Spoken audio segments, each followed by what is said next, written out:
Welcome back again to the Big Mouth Media Podcast with your boy Jacob Toombs, your baby mama's favorite radio host in the building once again.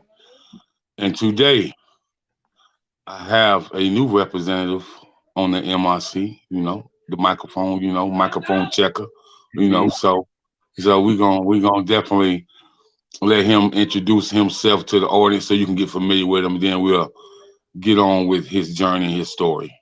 Hi, how y'all doing? It's Prophet here. You can find me on all social media at 98 Prophet and all streaming services at Prophet, of course. Okay, that's what I'm talking about. So, okay, now, man, when Mama Boss, shout out to Boss Management, when she first told me about, you know, Prophet, I said, who? She said, Prophet. I said, oh, with a name like that, man, he must be next level. So let's before we get started about your journey, let's talk about how you acquired that name and why you go by Prophet. Indeed. Well, it actually took me a while to come by it, but once it came to my mind, it was a definite thing. But really, the name came about. Before, I had a different name when I was growing up. Me and my brothers had a group, and my nickname was Casper, but it never really sat with me correctly because it didn't have any real substance to it, So I started, when I went solo as a solo artist, I started thinking of a new name. And my dad, he has stories for days, and he was telling me like stories, him and my mom, about his childhood and like his growing up when he was about my age. And my parents were in the streets a lot. So, gang banging and stuff like that. All his friends called him Prophet because his parents were heavily integrated in the church, So all his friends called him Prophet. That's the prophet right there. And then when I was born, my godmother lifted me up in front of the church, and she was like, he's going to be a prophet in front of the world. So I was like, once those two things tied together, I was just like, yeah, that's it right there. Okay. So, um, your journey in the music business, where did that start from? Man, honestly, from birth, my mom's been in entertainment forever, like since before I was born. So my mom was always putting on plays and like doing different things that had involvement with music and entertainment, and we would always be involved in it. But I was never really, I never like took a drawing to it. I was always interested though. But when I was around 8 or 9, me and my brothers like kind of formed a dance group, and we started dancing. And I got really heavy into dancing a lot, and that involves music, of course. So we were a dance group for about 2 years, and then around the age of 10 or 11, we decided, why are we dancing to other people's music? Why don't we start making our own music to dance to, And then we just started making music, and from there, I remember we had one specific show where it was a huge crowd. We started performing places, and it was like 4,000 people out there. And I looked out, I could have been like 12 or 13. And I was like, man, I want to do this for the rest of my life. And from that moment, we just kept going, just kept making music. We were a group for a long time. When I turned about 19 or 20 is when we decided to become solo artists. And I'm 23 now. So at that point, I just started my own journey and crafted my own music and my own voice as to what the message I want to give and how I want to serve with my craft, Okay. So you and your brother started very young, right? Yeah, very young. Oh wow. So you had some notoriety by the time you went solo. As far as a lot of artists when they first start, they don't really understand how important stage presence really is. So with you working with your mom and working with your brothers, you already kind of really knew how you wanted to affect your craft, and you already knew how promotions and marketing go when getting prepared for a show and stuff like that. So you was kind of ahead of the game when you first came in, because a lot of people jump in and don't know any of that stuff. Yeah, definitely. My mom had us like Joe Jackson in there, so we had to mature really quick. She had us in the clubs doing performances, when I was 13. So definitely, I learned a lot from a young age, and it's definitely a blessing because it has helped me out in my solo career on like almost having like that head start as in things I need to know moving forward, like just the business side, even just as being like professionals, like you said, the stage present, very important. Having being able to have all that time to build up the confidence. Okay. So tell me about when you first went solo. How Uh, was that transition? it was kind of hard, to be honest, because I loved being in a group of my brothers. I really felt like we were the dream team, and but I was just so passionate about music, and I wanted it so bad. So I definitely wanted to go solo, and I'm glad that I am solo.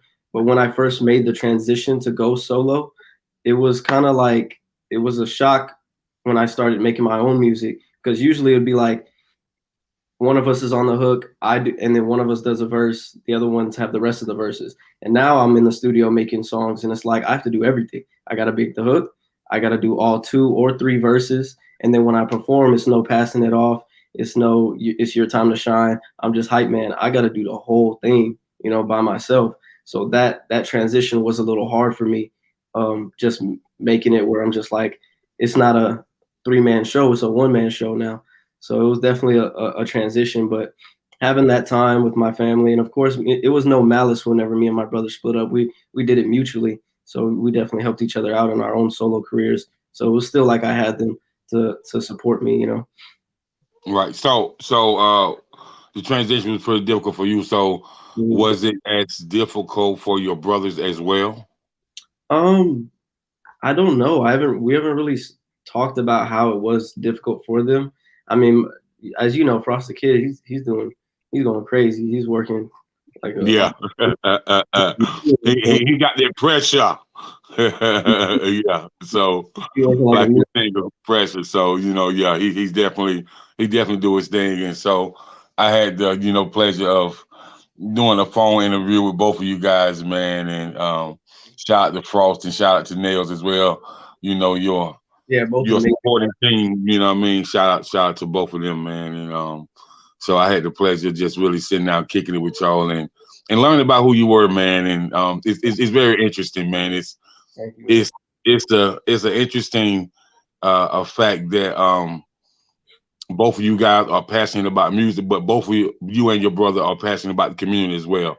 Yeah. So that that kind of raised my eyebrows up, because when you talk to most artists about the community, they really don't have a plan, but you guys have a game plan as well. So Definitely. that's what I love. So let's get into as you transition from being in the group to solo artist. The very first song that you made as a solo artist, what Mhm. was it you like? What type of mental presence was there? What type of emotional presence was there? And once you did it, did you kind of really sit back and think, be like, damn, Mhm. I really did that. This is what I can do as a solo artist. Yeah. The first like stuff that I wrote when I first became a solo artist, it was like a little it wasn't a, it was like a 3-song EP that I made into like one big song. So it was 3 different transitions. And it was called the re-intro, which is like the reintroduction of me. And honestly, like looking back at it, it's very rough, but it allowed me to really just pour out, exactly like just everything that I've just been the creative path that I wanted to do, and it was hard to do at first because I was trying to, okay, what am I gonna do? But when I really just let the music, go and just spoke from like the heart, from spoke from experiences, spoke from who I am and what experiences in life has made me and what I saw around me in the world and stuff like that. It was so easy. And from there it made me really think like, wow, I could actually do this. And also it's like I think I know where I want to take it. Okay, so with that being said, once you transition from the group to the solo artist, when you sit back and look at your style and Mhm. your charisma on the microphone and your Indeed. art of delivery and how you engage with the target market audience, Mhm. what type of artist would you say that you are? Um, Honestly, it's really hard to pinpoint that because I like to dabble in a lot of stuff and I take inspiration from so many different areas and Mhm. genres of music, you know. But at the very core of everything I make, whether it's like conscious music or whether it's club music or whether it's, you know, reggaeton type music, whatever it may be, at the core of all my music is, you know, is love. My message is always, I'm always moving with love. I'm always moving with passion. If I don't have passion or my heart in it, then I can't be a part of it. If it's not truth, and if I'm straying away from my character, which is always, you know, love and peace. I'm a big people. I'm for the people. I'm for the world. You know, definitely God, and you know, giving all glory to Him. If it's straying away from that, then that's not it. That's not the way I'm going. You know. Okay, okay, okay. So it's very interesting to me. Before you ended that statement, Mm-hmm. you said, you kind of acknowledge, you did acknowledge, that this is God driven. This is about love, passion, and about a message. But the message only comes from your relationship with God. It's like a divine purpose. So Indeed. so let's talk about, cause when it comes to cats that spit bars, cats that rap, MCs, Mm-hmm. and I hear a lot of them, speak on God. So Mm-hmm. let's talk about, your relationship, you know, um, with God, but at the same time, Mm-hmm. how it just register with your music and puts your music at a high standard. Because I can tell that you have high anticipation, high expectation, and you have a higher elevation than most people even realize by talking to you when it comes to your music and how you intertwine, your spiritual growth with your music. Indeed. Well, thank you first for foremost for saying that. But definitely, um, God, that's just the core of who I am. And I know that in everything I do, I have to give him glory because I wouldn't have nothing. I wouldn't be nothing. I wouldn't have the talents or the skills that I have without him, of course. And I wouldn't be where I'm at in life or without him. So, of course, I give him all the glory in everything I do. And I feel like with my music is not, it's not Christian music. It's definitely, you know, it's true. God is in my music. My music is just truth, you know. So I'm gonna tell the truth exactly how it is and exactly how God sees it, you know, because I'm not religious. I have a relationship with God. So I'm gonna tell it exactly how life is. I'm gonna tell exactly what is seen in the world because you know God sees everything. I'm gonna tell it how it is in the streets, you know, because God knows how it is in the streets. He knows how it is in the church. He knows how it is in the Pentagon. He knows how it is in the projects, you know. So I'm just speaking truth to real life, real situations. Exactly what everybody goes to, you know. Just I don't want to make it seem like I'm perfect or I'm not a sinner or I'm not this and that. I just speak truth to honesty, and I know at the end of the day where the glory is gonna go to, and I know that at the end of the day where the redemption comes from, no matter what is going on, you know. Listen, man. Proper listen, bro. Listen, man. Listen. What you just said.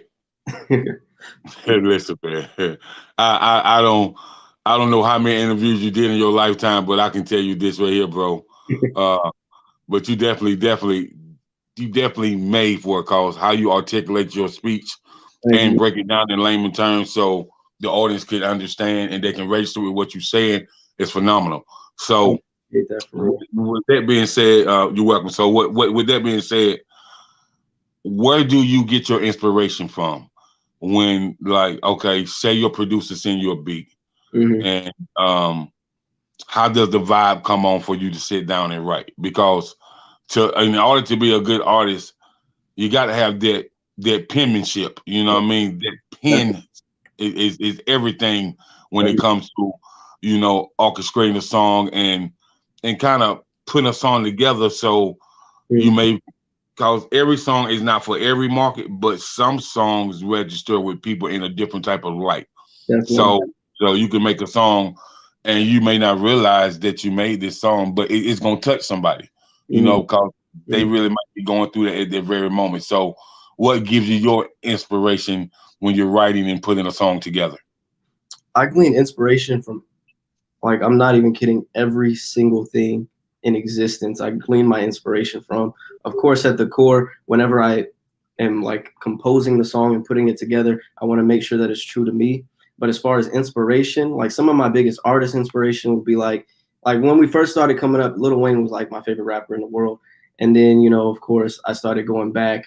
I love like Biggie, of course. Jay-Z is one of my biggest inspirations, period. Kanye West, as far as artistic, on not on the rapping side, artistic creativity, Kanye West, of course.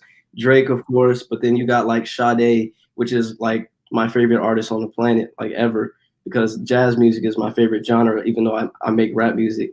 Jazz music is my favorite genre. So like Sade, I glean inspiration from. But aside from music, I glean a lot of inspiration from just like looking out the like window, like looking at everyday life or just like things that I do. Like I can't, if I'm not experiencing life, like if I'm constantly just in my room, like looking at the computer, I don't think I'm gonna make great music. I need to go outside. I need to experience and like take in what everything like life is in order to like come back and be like, oh, okay, this is this. Because a lot of like I think my favorite lines come to me when I'm just driving and like I'm just noticing things or I'm just thinking in my head and vibing, and then like a whole thing like when I'm just self-reflecting or just reflecting on life, a whole just like hook or chorus will come to me.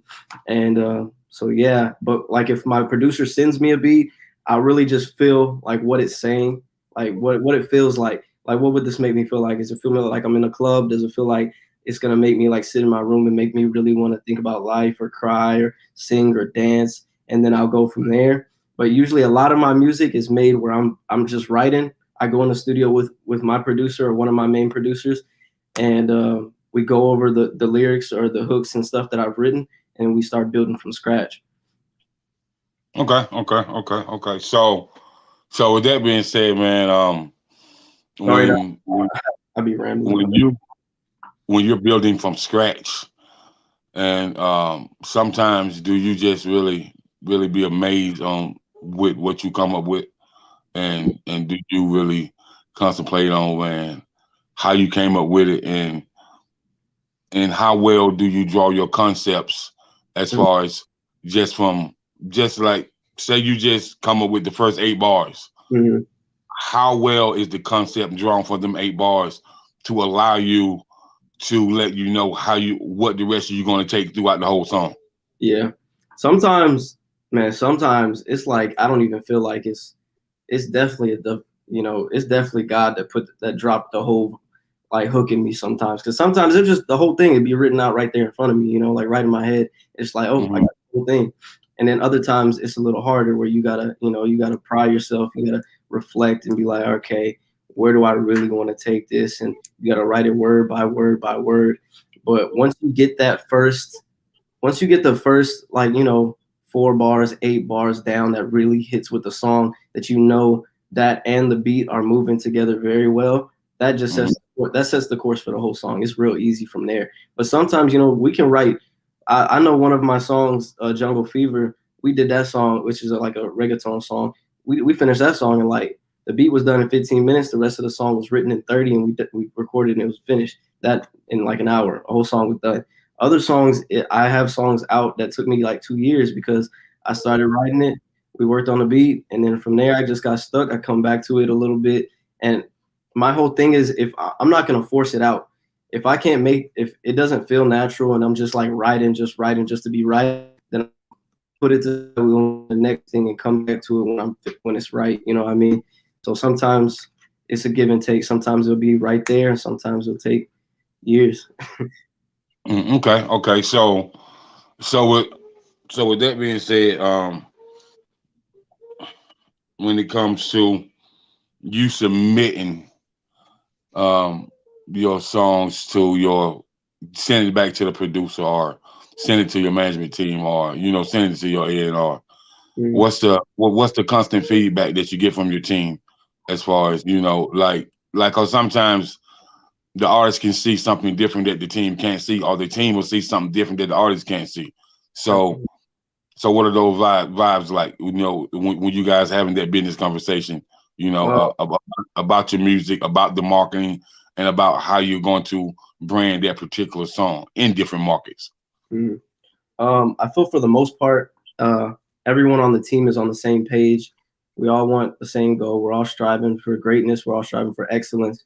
So I take every opinion. I take every corrective criticism. I take everything into account because I'm not right every time. I will never be right every time. And sometimes artists, me in particular speaking, I get sometimes you get too close to the craft where you don't see everything, because especially when you're in there, sometimes you'll really just want it that way. So sometimes like I'll take corrective criticism from my producers, but at the same time, most of the time we're always on the same page. So it's like, and I know anytime like say me and my producer are in there and they tell me something, they're never telling me something out of spite. They're never telling me something because they don't care. They're telling me something because they want it to be the best it can be. So I'm always going to listen, and I'm always going to take everything into consideration.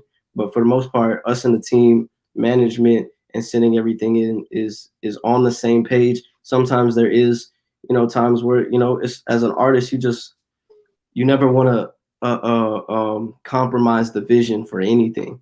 But of course, um, we're gonna do the vision and excellence, and we got to do the business and excellence to match along with it. Well said. Well said. Well said. Well said. So let's talk about the business side of this music industry. Yeah. The music industry is not an easy industry at all. Oh, not at all. Um, I tell people all the time, it's way more corporate structure than people realize, man. Way more corporate structure than people realize. 80% Uh, business, 20% art, 100%. yeah, yeah. So, how much understanding do you have on contractual agreements as far as reading the contracts, understanding what's on the contracts, understanding what's in that bold black print? I have a pretty well understanding, which is why it would be very hard for me to get into like a record deal. I definitely love my team. I definitely want to stay independent, and we all grow together, and of course make something big out of it. I just can't see giving um, who I am away, giving my basically my life, because my music is I'm pouring out pieces of my soul away for a dollar, because at the end of the day, money is not the goal. Money is to serve. I'm trying to help people. I'm trying to make a message. I'm trying to build communities. I'm trying to build empires. I'm trying to do all these things. So it's hard for me. It would be hard for me to do that. But of course, nothing is off the table when you're talking about the bigger picture. It's just it all comes down to what are we negotiating, and how much is the give and take. Okay, okay. Well said, well said. So, how well do you understand music publishing?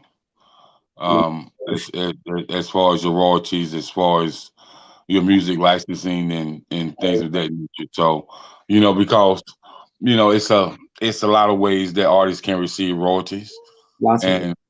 and artists really need to understand that there's multiple ways that they can make money. Mhm. So, um, how well do you understand the music publishing business? I do understand. I've been, I study a lot because I definitely want to know the ins and outs, because I know how cutthroat this industry is, especially coming up as an artist. As a group, we've dealt with a few people in the industry where it didn't go so well for us, because of just um, ignorance. We just didn't know.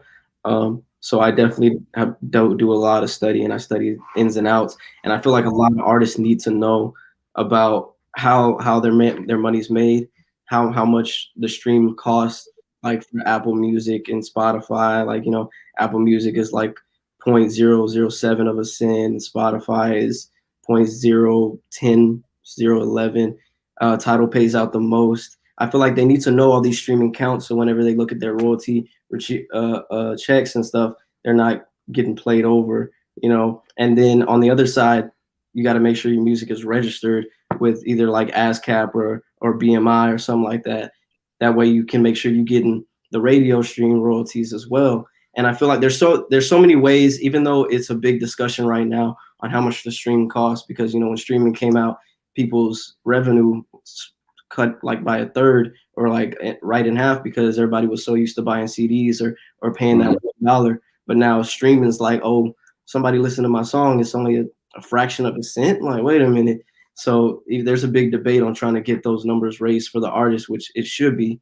But at the end of the day, you got to fight against the system. And while you're fighting, you got to know all the ways you can make money. So I definitely think every artist should be in there studying, figure out as many ways as you can make money as possible. Know all your streaming revenues from all the streaming platforms. Make sure you get all your accounts as far as like your artist pages with all the streaming services. Make sure you're registered your name and every single song you drop with, BMI, ASCAP, and just stay on top of your stuff, because this is your life, is your livelihood, and this is your art, this is your baby. You got to take care of it. You got to make sure everything is being handled carefully, because if you're not, somebody else will, and they'll take it up under your nose. Right. So you're right. Absolutely right about all the above. It's very important to understand the business, to learn about what you're getting paid for, your streams. Mm-hmm. It's very important to also register with, Sound Exchange, digital radio tracker, all the above, so that's very important. And now, I wasn't going to say this, but I'm going to go ahead and put it out there, bro. When I made that post today, Mm-hmm. somebody, came to my inbox. They said, he from Texas? I said, yeah, he from Texas. They was like, well, he must got money. Nah. Listen, and I'm gonna tell you why they said that. They told me why they said that. Mm-hmm. They say we say this to say, we say that to say this. We say if you know anything about the music business, whether you're a DJ, promoter, whether you are A&R, whether you're in the music management, whether you into soundtracks and movie scores, what we do know about Texas people ain't never cared about the radio. Like when I started dealing with Texas artists, man. The very first Texas artist that was circulating, it was, of course, it was Pimp C and Bumby, but Mm-hmm. other than that, that had his mixtape circulating in other southern states was Lil Kiki. Yeah. So and so once I started talking to some DJs and some promoters out their way, man, and I got a call from a cat. It was like, you think you can hook me up with a DJ to get Doro some spins in South Carolina? I say sure. Mm-hmm. And so I'm just doing my research, and so I'm just wondering, bro, how do Texas artists in an 8-month span sell 1 million copies out the trunk?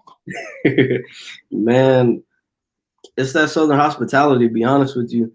Because yeah, you're right. Texas does not care about radio, because you don't hear a lot of this artist got broken. Their song got broken on the radio out of Texas, because it's just never been that way. I don't know why it is. Maybe it's because we're such a big state. Everybody's so spread out. So I have no, honestly, I have no reason why, because you can see it in New York. So many people just get broken on these radio stations, and like all, for an example.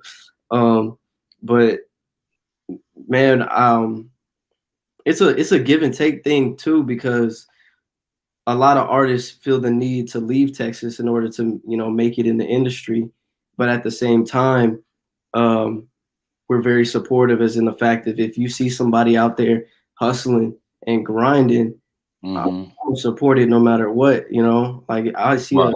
a guy out there, grinding every day. We're gonna support it. And I feel like it's a very tight knit community, because like our music, like our home music, like Pimp C, Bun B, Slim Thug, Lil Flip, it's very different from like the other cities, like main local artists and stuff. So I feel like that's what brings every city together, is their hometown heroes.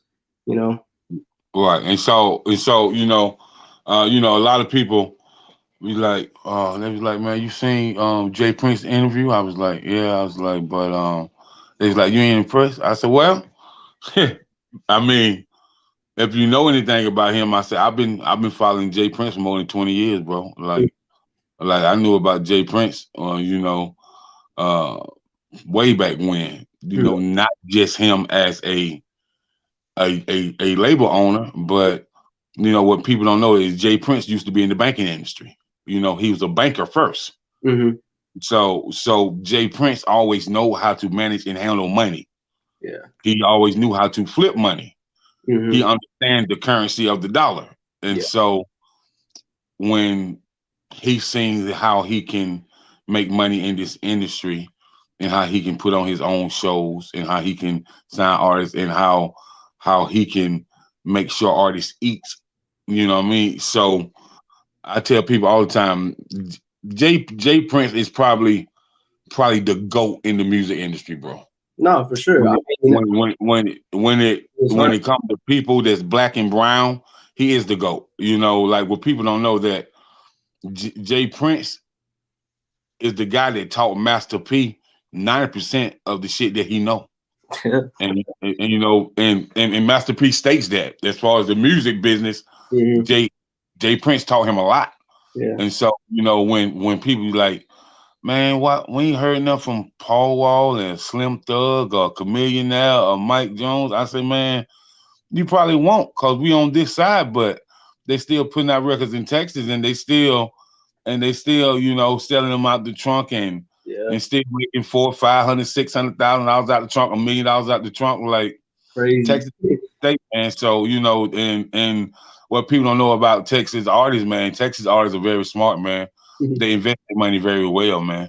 They Mm-hmm. flip their money to the point, like to the T, man. So, with that being said, I just always wonder, man, how Texas artists stay on top with that money, bro. So, cause people don't know that UGK, when they did the track with Jay-Z, Mm-hmm. Pimp C really didn't even want to do the track. You know what I mean?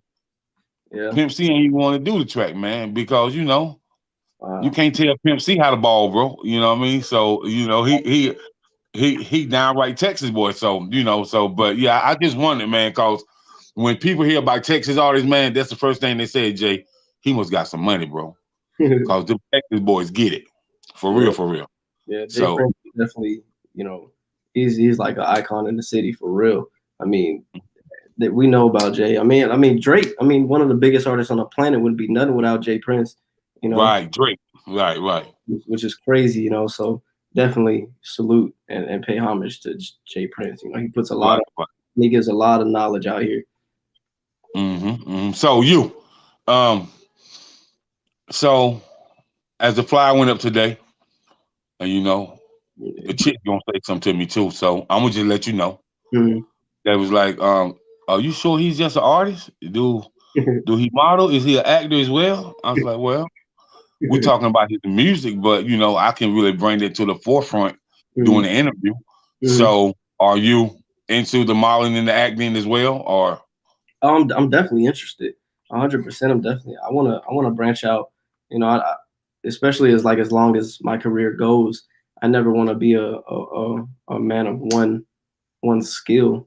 You know, Mhm. so music is my passion, and but there's definitely many things that I want to dabble in as far as like acting and just like other fields, fashion, architecture, and all those different things. Of course, philanthropy is one of my big passions. Maybe even like maybe at the same level as music because I care so much about people, um, and I just feel like that's just one of my callings is just to help and serve people. So foundations and stuff like that definitely are different areas that I want to. Hmm. It's funny you say that how much you care about people. I heard Russell Simmons say where there's a product to be rendered, there's a service to be done. Mhm. So what makes you care with the cold world of society that Mhm. we live in, and with you being an artist, and with you being a humanitarian, Mhm. a millionaire, what makes you care about people to the level of the way you do, but Mhm. still have to go out and face society because it's a cold world we live in nowadays. People are not compassionate. They don't have empathy for other people. So, what keeps you on that swivel to have you have a big heart? You know what I mean? A golden heart. Yeah, I think it's God really because it like as many times as my heart could have been hardened in experiences in life and just seeing the horror that goes on in the world, it's really just God that just makes me just like nah, because like I've done bad myself, and like we're not gonna get anything done in this world with hatred. It's only can get done with love. Like if we really want to say, like as much as a cliche it is, and as like almost as impossible it is, if we really want a peaceful world and a world with no, like destruction and like all these horrible things going on and just like fighting and just not having like good economies. It starts with love and caring about each other and caring and putting people first, not putting money first, not putting greed first, not putting this the society or it's got to do this, things got to be like this, it's got to be nah. People have to be first if we're gonna make things better, and we have to think whenever we're doing anything, we have to think about okay, how is this gonna affect the people? How is this gonna affect people's lives? You know. Okay then, man. Whew. Listen, man. Yeah. Whoa. All I'm gonna say, Mama Boss, you got one on your hands, boy. For real, for real. You just got the truth. But let's talk about as you went on and after that first single that you recorded solo. So Indeed. um how many songs did you record before you linked up with Boss Management? Let's see. I mean, I have tons of songs done, but released wise, uh, I did about I did an EP, and then I dropped like a couple singles. I did a few 2-pack singles. So Hmm. I mean, I did a few songs, like a nice bunch of songs, maybe like 20 that I released, Okay.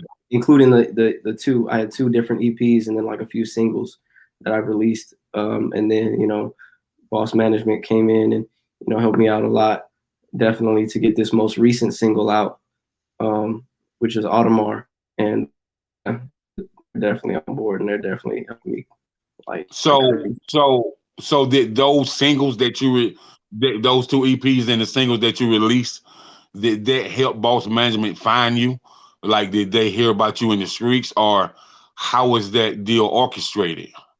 Well, we've kind of had a connection for a long time because, of course, LaShawn, as you know, has had a relationship with my mom for a while, and also her daughter, artist H2, that we did some shows with when we were a group back in the day. So we've kind of had a Hmm. connection for a while, and I mean, all glory to God.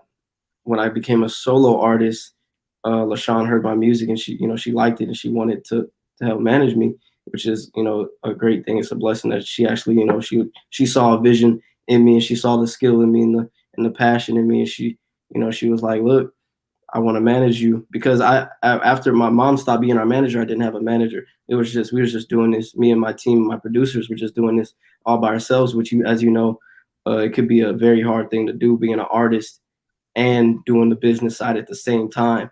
You know, Hmm. it was very hard for me to trust somebody to come in and take that role, that manager role and position. So they definitely showed that they really cared about the vision, the passion, and letting me know that um, they cared about the artistry, because of course the business it's 80-20, but the artistry has to be you can't neglect it, and they definitely showed me that they cared, and they're definitely pushing and helping me like beyond words, really. Okay, so since we're talking about management and artistry, how it goes hand in hand, can you break down some of the benefits that you've gained from dealing with Boss Management, and can you enlighten artists on why great management is so important when you're trying to navigate your way through Mhm. the successful reign of the music industry? It is extremely important, especially great management, especially management that understands you, particularly as an artist. It is extremely important because they're gonna do things to the business quo. I mean, to the industry quo. Us as artists, we don't care about what the industry talking about. We're gonna make our art and we're gonna do that. But when you're dealing with the industry, you gotta bring it to them the right way. You can do your art however you want to do it, but when business is business, business is business. and having a management team where their focus point is on handling the business correctly, making sure you get on your shows right, making sure you're getting on the right shows with the right target audiences, making sure your music is presented the way you want it to be presented, and that way you don't have to do those things yourself. It is extremely important to the growth of an artist, to the expansion of his fan base, to the way his message is received. It's just it's overall it's a huge deal, and I think artists need to take management more seriously, um, for sure. Okay, well, you heard it first, man. He said artists need to take that more seriously. Artists need to understand the benefits, and they need to understand that your manager is like a family member. So y'all grow together as one, for Mhm. sure, for sure. And so me and LaShawn was talking this morning, and I told her I was going to ask you about it, and you know, I want to ask you about your hoodie line. What does it represent, and why do you feel the need to put it out there? As far as like hoodies, I'm a tracksuit kind of guy, man. Um, I don't know. I just like to be comfortable and cozy, and I feel like the tracksuit and the hoodie just represents like grinding. You know, either you put on a tracksuit, you about to hit the street. You put on the tracksuit, you about to hit the gym. You about to hit the track to work out. Whatever it may be, I just feel like the tracksuit just makes me feel like I'm in the zone to grind. You know, and it just and it's cozy. You know, you always catch me in a hoodie for the most part and some sweats. So I feel like it's just a message of like growth, empowerment, putting you in that mood, like you about to hit the gym and you just throwing that, that Meek Mill dreams and nightmares feel. Word. So what would be the name of your line? I'm unsure. I mean, right now we're just gonna do like merch and stuff like that, with profit and like, and of course my team, the Boss Management, and of course Wave Family Productions, which is my whole team backing as far as like producers, creative directors, and all of us stuff like that. So and definitely a lot of just community stuff where it makes it feel like a family. Whenever you buy the merch, you're part of the team, and you're a part of the family, Wave Family and Boss Management, and like me as an artist, and just making you feel ready to do whatever you got to do. Okay. So before we get into your purpose in the community and what you want to do to reiterate some things in the community, let's talk about your current single. It's called Audemars, right? Baltimore, yes indeed. Okay, so let's talk about the creation of it, the production of it. Let's let's talk about the delivery of it, your storyline, your punchlines. Let's Hmm. just talk about the single in general, so we can get the raw and uncut version from you, Prophet himself. So let's go ahead and talk about that. Okay, so Audemars, man, actually, I've been sitting on that actual beat for like 2.5 years. My producer, one of my main producers, which is Mitch, he was one of my friends from high school, and he does like a lot of most of my stuff out is done by him, and he gave me this beat, and as soon as I heard it, I said, this is crazy. Like I'm gonna use this beat. I have to do this beat, and that kind of like set me back because I was just like, damn, I have to make it perfect. So it kind of made me scared to work on it. You know what I mean? But then it just made me feel like I wanted to drive fast, and it just felt like sharp, and it felt like luxurious almost. Like it just made me feel hard. You know what I mean? Like it just made me feel like I'm a boss. You know? So Mm. so so I heard the beat, and then we wrote the hook, and it just sounded like what an Audemars looks like. Audemars is a watch, an Audemars Piguet. So it just sounded like that, and that's one of my favorite watches. So I just started writing, and I was like Audemars, stuff like that. And then I wrote the hook out, and then like I said, I don't force things. So I wrote that hook like a year and a half ago, 2 years ago, and then we were just working on other things, and I always came back to that song, and I always come back and write to it like I can't wait to release this song, but I need it to be right. And it's just Uh-huh.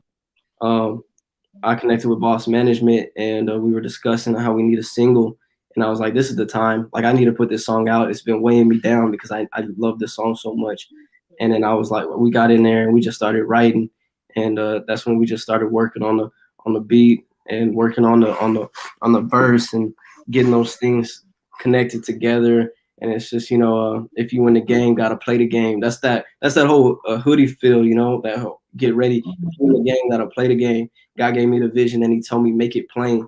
65 for the chain, like stuff like that. Yeah. You know what? And I'm gonna just say this, and I hope LaShawn is watching, man. LaShawn, he said that this song really, was kind of inspired by the watch. So Mm. I don't even. I'm gonna just suggest you kind of push the song to the company because I'm pretty sure that there will be some sponsorship available.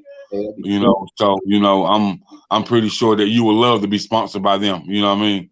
Yeah, So that'll be a win-win for you. indeed. And so, man, yeah, the song is dope, man. But you know what made me take notice to you? Mhm. LaShawn put a picture or a video of something, and I think you was rapping, hanging out the car, and I was like, this dude is a real rock star. He wild, man. Like, what the world?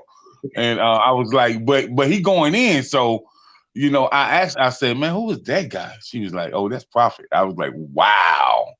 Like, I was like, he's just all out the window, like raw and uncut, like giving you a version of him that you would never see. Yeah, What? facts. Uh, That's exactly what? what the song made me feel like. As soon as you play it, I just feel like, I put on my I have a tank top on with the bulletproof vest. I just feel like I'm ready to go to war. You know what I mean? Mhm.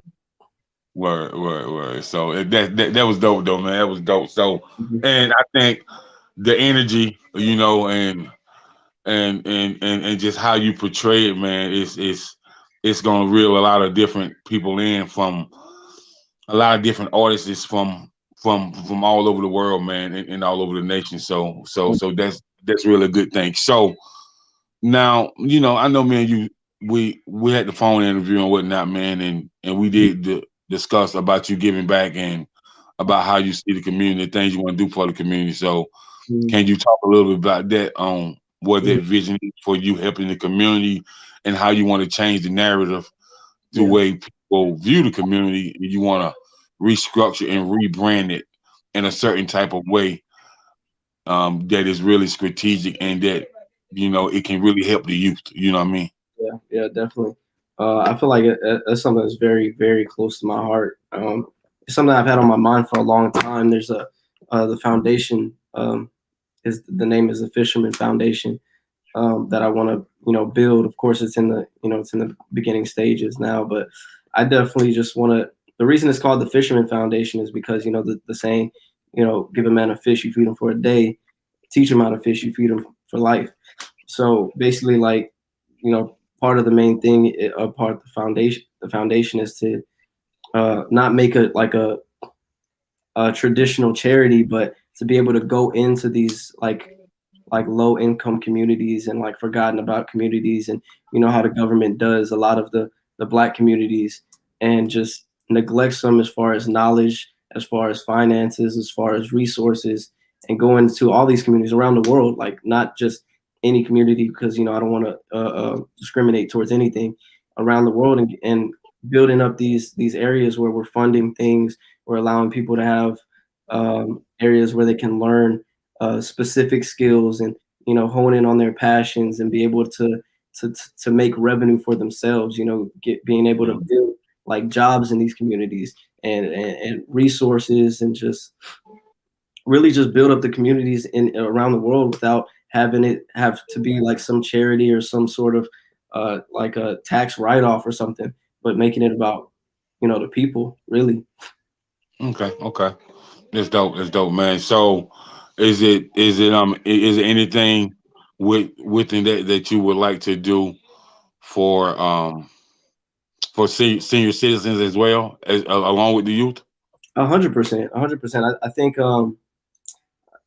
not to get too political. I feel like there's just so many different many areas that I feel like people need help with, as far as like from the government. Like I said, not to get too political, that I would like the foundation to be able to come in and step in and be able to help out, and be able to lend that hand to as far as finances for like senior citizens and elderly and those that aren't able to fend for themselves.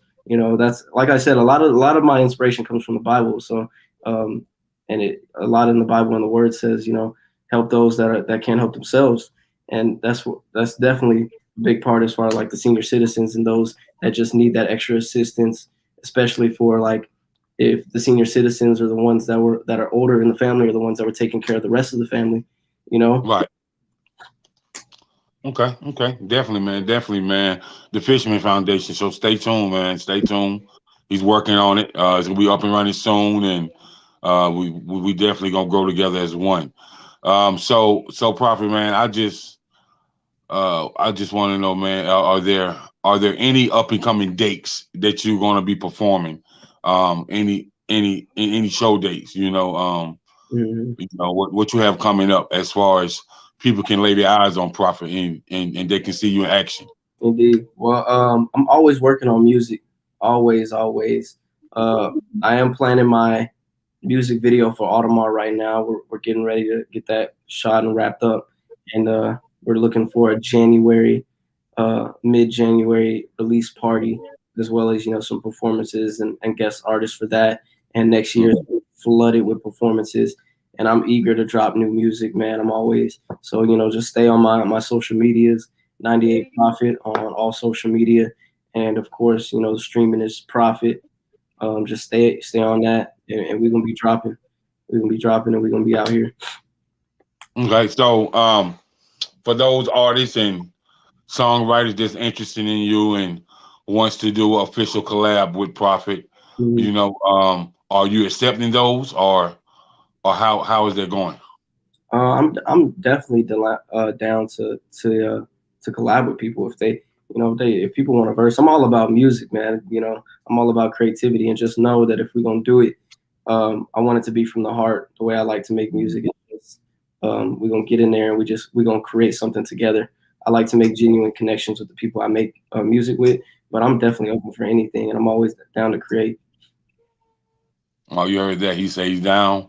So if you want to get a collab with him, he's open for it. But you definitely gotta go through boss management. Boss So man. and yeah, you definitely gotta go through them. So and they'll get you that collab. So before we get out of here, Prophet man, this is what I'm gonna say, and then I'm gonna let you give your social media out once again. Mm, I'm gonna say it's been an honor, it's been a pleasure to have this intellectual convo with you, man. This interview session with you, man. You definitely want to watch. So I definitely appreciate you coming through and blessing Big Mouth Media. And shout out to Mama Boss LaShawn Jackson for always connecting with me and keeping me in the loop and always having my back. So I appreciate her as well. And shout out to your whole team as well, man. Shout out to Dee, shout out to DJ Touch, and Mama Boss. I told you one time before. mm. Listen, man, I'm looking forward to seeing a collab from him and his brothers. Oh, it's You going. know what I mean? Yeah, yeah. I'm because for one, y'all started out, but now you guys have all went solo, so the growth is crazy right now. And Mm, so to bring that back to the forefront where all you guys have grown and all you guys are on a different level musically, you mm, know what I mean? yeah, And intellectually, that's gonna be something serious. So, I would definitely love to see that as well. So, but that's all I have, man. If you can give your social media out and we'll get out of here. indeed. First, I just want to appreciate all that for sure, and big shout out to you and big thank you for having me and doing this show and allowing people to have this platform and speaking your truth and really giving out game and information to people. So I definitely appreciate what you do. I appreciate what you said. Big shout out to everybody, the whole team, Boss Management, Didi, In Touch, Way Family, everybody, all the supporters of everyone. Of course, I want to give out my social media. It's 98 Profit on all social media. You can find me on all streaming services at Profit. Check out the new single, Audemars. I want to leave y'all, of course, with one last thing before I go. It's to spread love always, and I personally want to give all glory to God. All right, you heard it first, man. Spread love, love conquer all. and always put God first no matter what you do. So thank you for tuning in with the Big Mouth Media Podcast. I just want you to stay blessed, to be encouraged, and always remember tomorrow is another day to get it right. Indeed. Peace.